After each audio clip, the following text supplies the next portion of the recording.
Thanos and Thor have the most screen time in Avengers: Infinity War. Thanos and Thor are the two characters that have the most screen time in Avengers: Infinity War.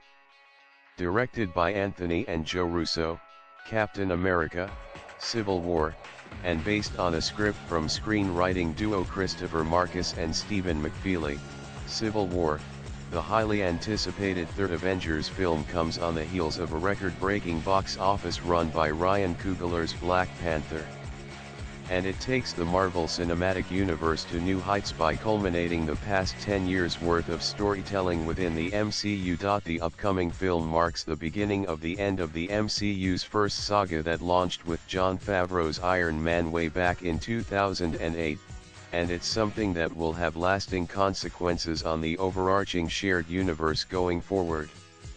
In the movie, the Earth's mightiest heroes unite with the Guardians of the Galaxy as the universe's last stand against the Mad Titan Thanos, Josh Brolin, and his Black Order, who are attempting to collect all 6 Infinity Stones.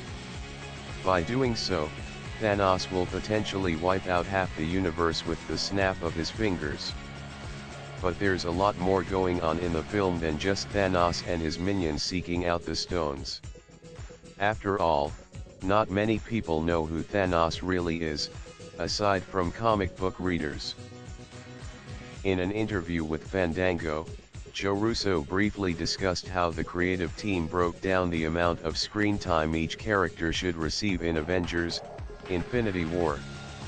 As it turns out, some characters received more screen time than others, which shouldn't worry fans since the Russos still have Avengers 4 right around the corner, and those characters are Thanos and Thor. Interestingly enough, I'll start out by saying Thanos, even though he's not a character that had a huge pre-existing story in the Marvel Universe. He was a threat, but he was not developed in any way up to this point. Thanos has an incredible amount of screen time in this film. In a lot of ways I would say it's his movie.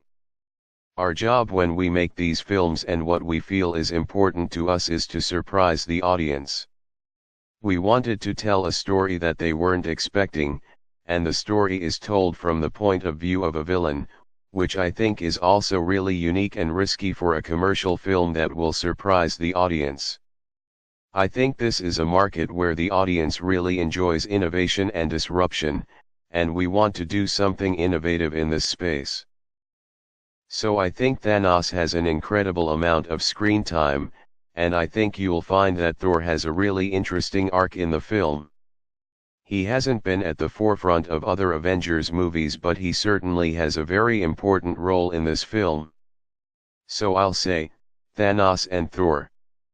The latest Avengers 3 trailer is evidence of Infinity War being Thanos' movie. He's shown fighting every superhero in the movie in at least 4 different locations: New York City, Wakanda, Titan, and aboard the Grandmaster's vessel, from Thor: Ragnarok. There might be even more that hasn't been revealed yet, which wouldn't be too surprising. But in addition to spending time showing Thanos hunting down all the Infinity Stones, the film also shows Thanos' past, as well as Gamera's. Although the Marvel Cinematic Universe has been building up to Thanos' arrival since the Avengers hit theaters all those years ago, not much is actually known about the supervillain, at least not in the MCU. His comic book origins are obviously known by those who've read the comics. As for Thor, it's interesting that the Russos would single out him as the other character who's receiving the most screen time in this film when he hasn't been shown as much as the other Avengers in the movie's trailers thus far. Plus, he's on a side mission with Groot and Rocket Raccoon to construct Stormbreaker.